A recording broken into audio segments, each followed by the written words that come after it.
It's Ivy Slater, and you're listening to Her Success Story podcast, a show where gutsy businesswomen share their success journey.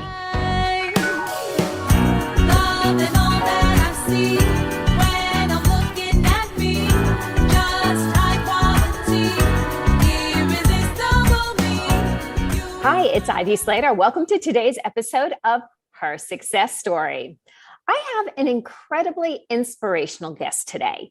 Mandi Graziano is an author of a best-selling sales book, 20 plus years hospitality nerd, fun and endless nugget-giving public speaker, tactical sales coach, obsessed with finding the perfect, and I'm going to underline perfect, hotel venue for conferences and meetings, annoying advocate for refining and defining the perfect business bedside manner. And when I say Mandi's is inspiring, I share this from having several conversations with her where I was like, wow, you just don't see what's not possible. And I said, I love that about you. I said, we got to talk about that. So Mandi, welcome. Thanks for joining me here today. Thank you, Ivy. What an introduction. I'm flattered. And that makes me feel really good here on a Friday. I appreciate that. So let's give, your background is incredibly interesting. Mm-hmm.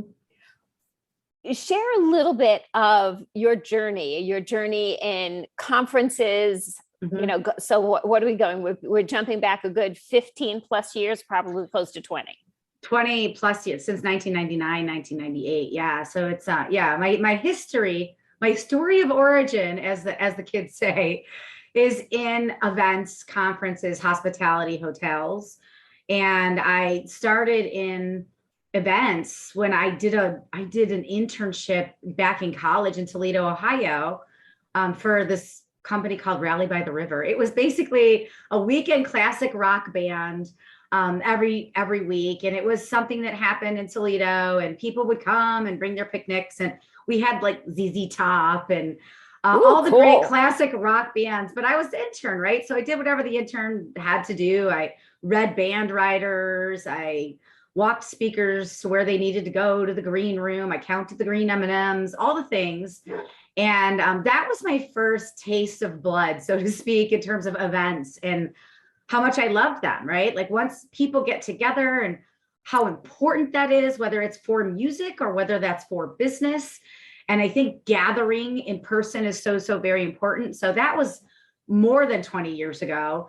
And then throughout time, I've worked as a sales and marketing leader, executive for Starwood Hotels, Marriott Hotels, Hard Rock Hotels, Caesars Entertainment. I've opened a couple different hotels. I was sales leadership in a couple different private event venues. So my whole world has you truly cut your teeth in the hospitality industry, specifically in the hotel and event space. Yeah, exactly. Yep. Yeah. Cut your teeth is the best way to say it, because I feel like I have cut my teeth, tripped and fall, ripped some jeans, bloodied my nose. Yeah. Broke a couple high heels, got some bunions, all the things in the hotels for sure. So how did you do so much now. How did one thing transcend into flourishing into so many different areas? Because you would think, if I say, oh, you're a sales coach and you do this and that, he's like, oh, so you left the hotel industry, you left the event industry. Yeah. So share a little bit how one thing has morphed, but nothing has gone away. Yeah. So I get bored really easy. I'm probably undiagnosed ADHD or ADD, but something with an A. Yeah. You're a straight A student kind of in the area, whatever that means. I will say I was never a straight A student in school, but I was a straight A in my career. So at some point I got there. But in the hospitality world, when I was on the hotel side, I had a client approach me. This is back in 2007, I think. And she said, Mandi, can you help my partner and I grow our business? I had never done anything like this in my life. And I said, sure, come to my house on Saturday. We sat around the kitchen table.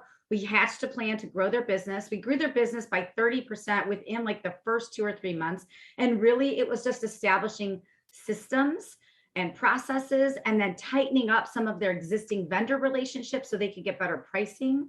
The areas where people get lax, the area, SOPs, which are so important, systems and procedures to have in place. Totally. Vendor relationships where people don't realize where they're leaving money on the table by not tightening up that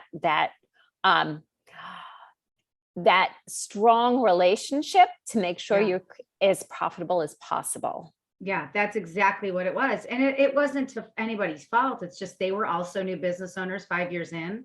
Things have been working great. And they had never had anybody from the outside look at it. So when we looked at it, an accidental coaching business was born. And then, I was on the hotel side, and the hotel side is very 7 a.m. to 6 p.m., but you do travel a lot. So I couldn't really do a lot of that coaching when I was on the hotel side. I did a lot on the weekends, but I genuinely did it because I loved helping people. And I am fascinated with business, all industries. So I did a little bit of that. I would say 2007 to 2010. But then in 2010, something interesting happened. I met my husband, my boyfriend at the time. We met in San Diego. 2 weeks later, moved to Las Vegas to take a job with Caesars Entertainment. We fell madly in love. We had a long distance relationship. Our fling turned into a thing. And I like that. Our fling turned into a thing. It did. And actually, Mandi, if you look at it, the same thing happened with your coaching. Yeah. Your fling turned into it. So you actually have a history of turning your flings into things. This might be my next book. I like to rhyme. So this might be fling turning into a thing. Yeah. I can never come up with a book title for myself. I'll just name your books. Just come on, let's go. This is so much fun. Namaste. Thank you for that. Thank you. No, listeners, you just have to get it. You have to get the value of building relationships and what Mandi and I are talking about here, because there's so much value in our conversation. So it's the nugget she's giving, which is top notch and top tier. And the joking between us, which is the value of creating collaborations and relationships, which is where the best business is done. Just had to point that out. Let's keep going with flings and things. Yeah, but I'm with you, because that is where the secret sauce is, especially when your business is down or your business is up. That collaboration and that mutual commitment, right, to the collaboration, that is everything. So yeah, and speaking of that, that's what happened. Our fling turned into a thing, and I didn't want to stay in Vegas forever. And so a client of mine, HPN Global, who had been my client for many years at that point, approached me. So you had a relationship with them. A long relationship. Yeah, they were one of my top accounts. And they had approached me many years prior. Do you want to come over? Do you want to come over to the other side? I kept saying no, the timing wasn't right. And they approached me at just the right time. When I was in Las Vegas, I was managing gobs of people, line outside my office, box of Kleenex. Somebody was always crying. It was right after the auto crisis. So people were still getting their footing on how to do business again. And they approached me and said, hey, I heard you fell in love. I heard you want to move back to San Diego. And are you ready to come back? You ready to come to the other side? And I said, yes. It was such a no-brainer. So in 2010, I moved back to San Diego, and I started with HPN Global. So instead of selling a hotel, I was now a client of the hotel, where I would find hotels and venues for people all over the world for their conventions, and then negotiate their contract, negotiate all their pricing, and turn it back over then to plan.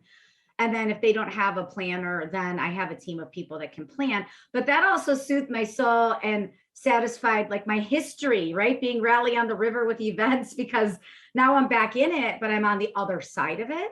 And at this point, it serves as like a brokerage firm. I was a 1099. I still am a 1099 employee for HPN Global. So now I had more time to focus on my coaching business and focus on the speaking part of the coaching business. So I was no longer, confined to that 7 a.m. to 6 p.m. hotel schedule. You didn't have the hours with the you had the commitment to the job, but you didn't have the hours that confined you. That's right. Yeah. And I figured out a way to do a lot in a little bit of time and be masterful with my time so I could focus on the coaching. So that's how, it was, I would say the fling was a fling from 27 to 2010. And then the coaching fling became the thing in 2010, and it's been pretty active ever since 2010. And how'd you get into speaking? When did that started developing? Because you're basically running 3 businesses. That's right. I'm basically running 3 businesses. Yeah. And people say, oh, you can't do that, or you can't, and I, first of all, I always have an issue with when we focus on what we can't do. That's right.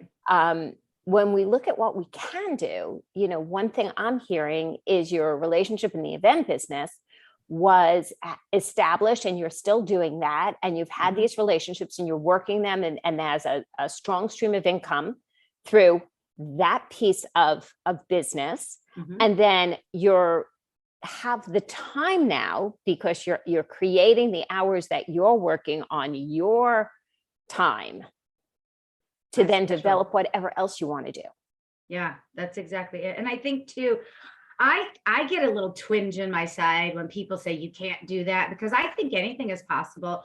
And I relate this to, I don't like the word side hustle. I just like the word hustle. Thank you.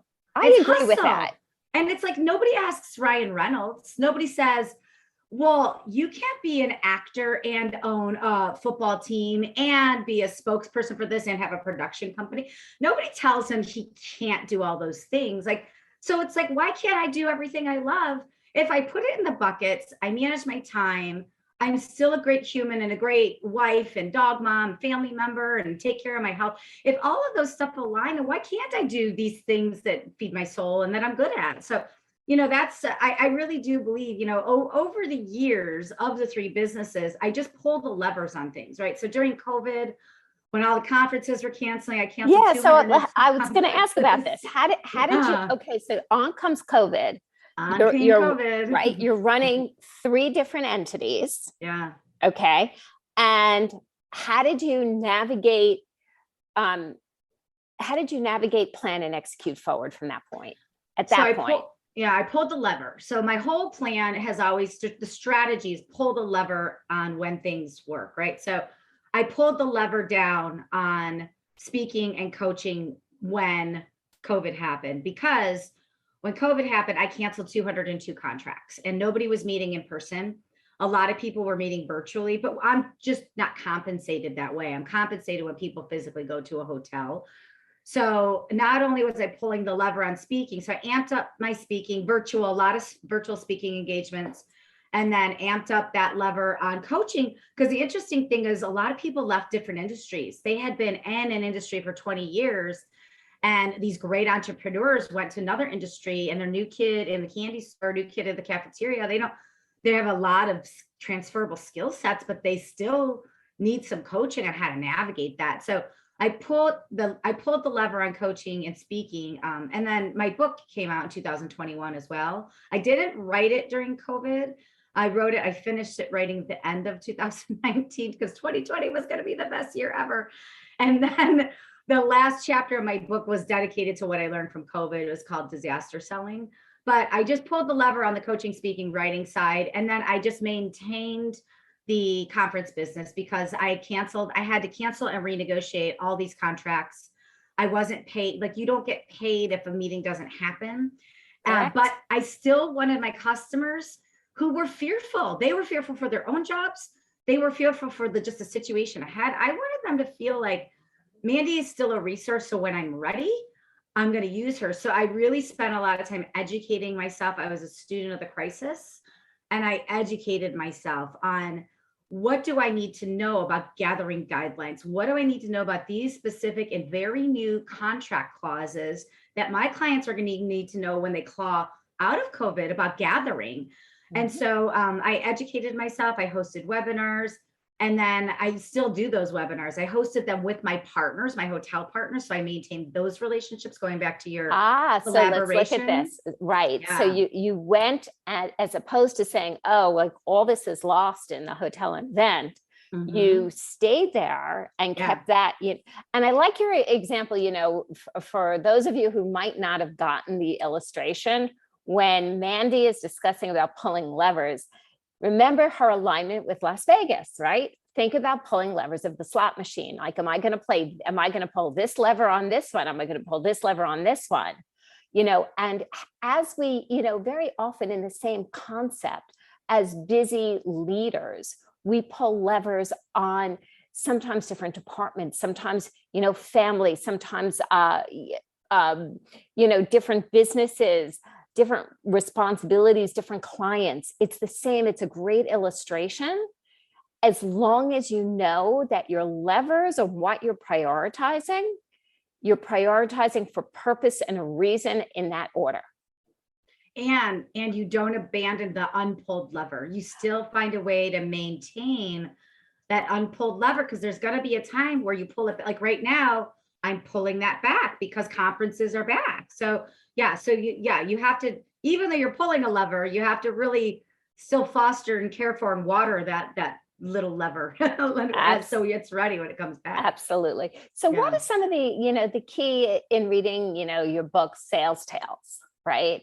And it's, the hustle, humor, and lessons from a life in sales. Mm-hmm. And Mandi, your sense of humor is so fun. Thank you.